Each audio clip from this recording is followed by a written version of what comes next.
And moving on to Mr. Victor Gao in Beijing, as we can see from today's third plenum and the discussion we've just had, that President Xi Jinping is a reformer in the tradition of the great Deng Xiaoping.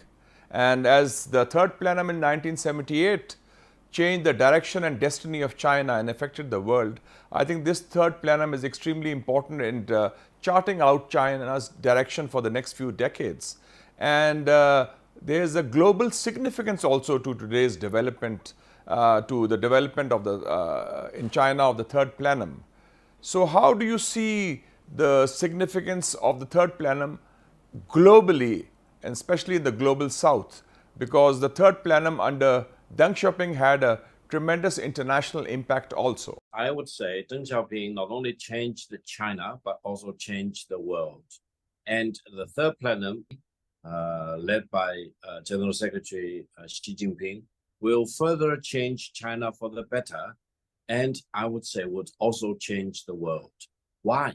Because from the Chinese perspective, the world should embrace peace. It's very opposite compared with other countries which sometimes agitate for war.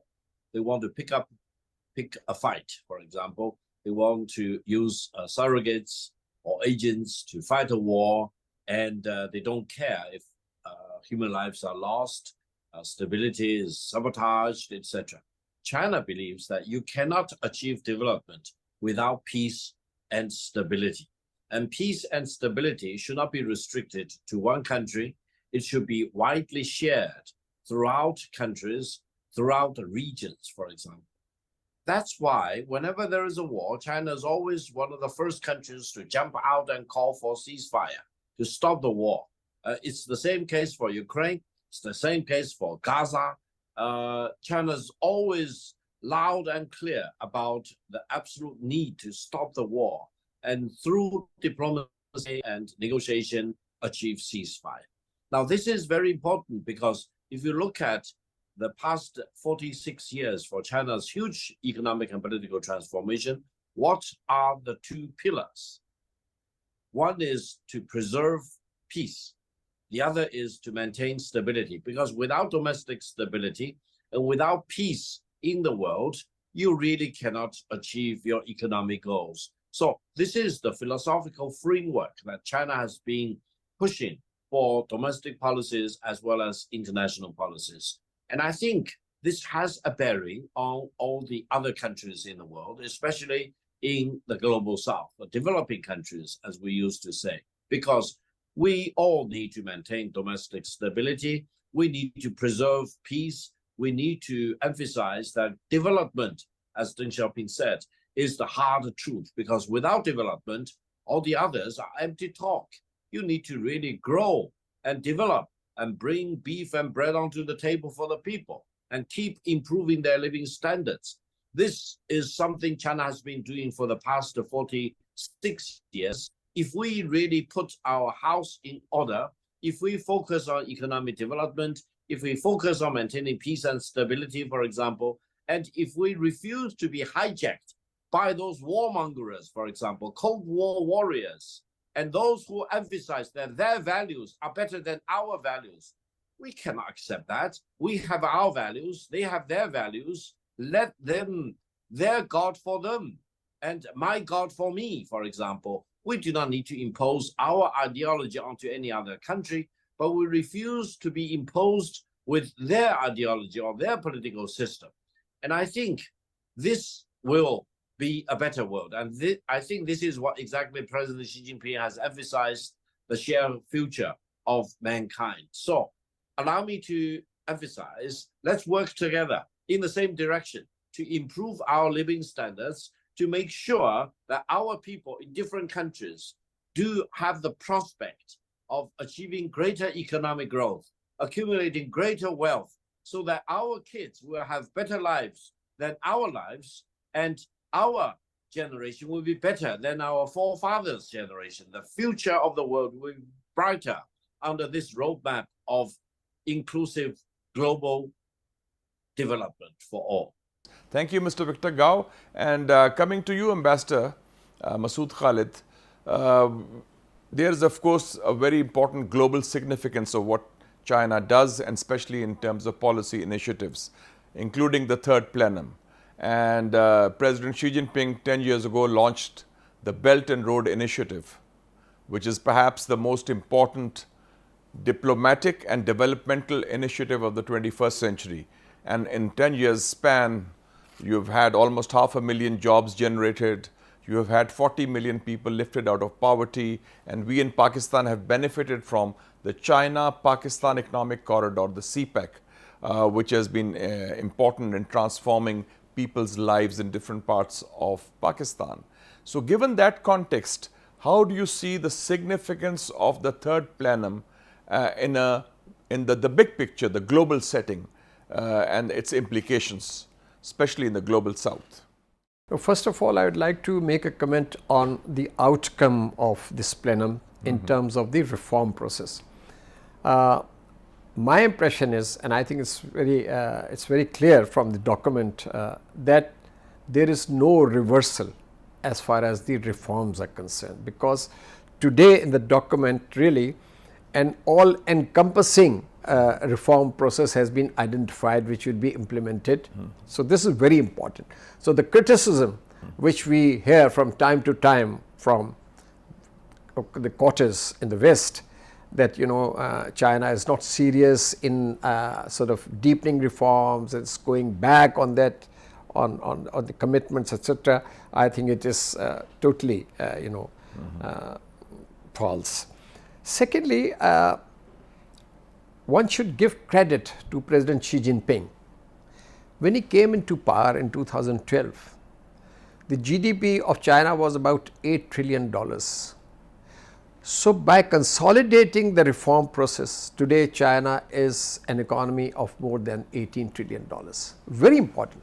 So if there was a retardation or a slowdown of the reform process, China would not have achieved this much growth. Yes, there are pressures. United States and some Western countries are squeezing China's space, in terms of restrictions on technology transfers, exports, this and that. So we know that. But China is determined to follow its path.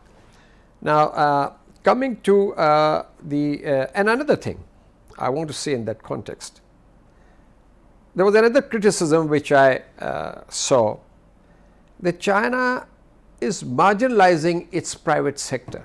Now, that is not the case.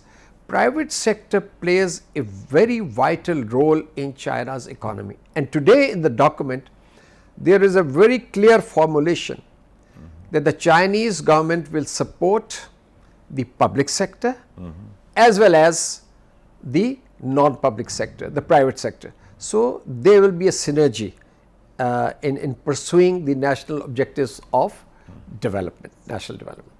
Now, coming to BRI, not only what China has achieved in the last 45 years or so in terms of lifting 800 million people out of poverty, but now China is in a position to share the fruits of its development with poor countries, developing countries. And now, as far as Pakistan is concerned, of course, we are thankful to China for coming forward in helping us in overcoming this development deficit which had existed for several years through CPEC. CPEC has made good progress. There have been local employment generation, there have been infrastructure development, and we are moving ahead into this, entering into second phase. Thank you very much. And now I move on to Africa, and Mr. Mabanda Gerald, we talked about the global impact. I'd like to ask you about African countries. And you mentioned China being a game changer for African countries. How can African countries learn from and adapt to some of the Chinese reform strategies in economic development, which have been so beneficial for the Chinese people, and which, if adapted in the conditions of Africa, can also be equally beneficial for African economies? Your take on it? I think there is a lot that Africa can learn from China. I have written a book about China and my country, Rwanda. And I talked about how effective leadership is key to transformational governance.